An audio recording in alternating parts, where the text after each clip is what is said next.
Alright, ladies and gentlemen, I'm starting the C-clip in the lobby. As you can see, all the pencil rod grazing the black iron, and I'm putting on the C-clip. So I have my laser over there.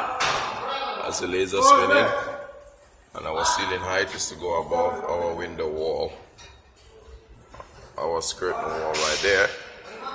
Right, so I'm showing you how I put on C-clips.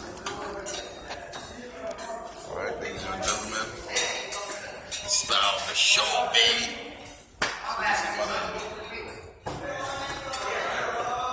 My measurements from the laser is 2 inches.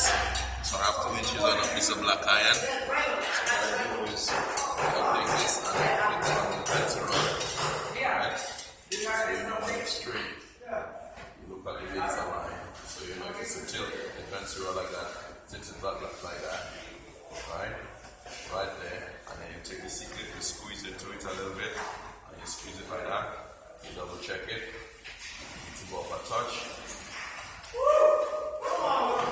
Perfect. And then you the C-clip on a pencil roll. Right? Thank you, sir. Appreciate it. Alright, how's the lobby looking? As the photographer that was here, Top Shutter. He's drilling the pencil rods. Alright, so this is what the lobby looking like, ladies and gentlemen. It's coming along nicely. Master Greg! I have you on video over here, sir. Yeah, I zoom in on you, you know? Huh? Yes. Forward a little bit. Alright, buddy. You're on my snake. Alright, somebody downstairs telling me I'm on this snake. Yeah, but why your snake gotta be on the ground?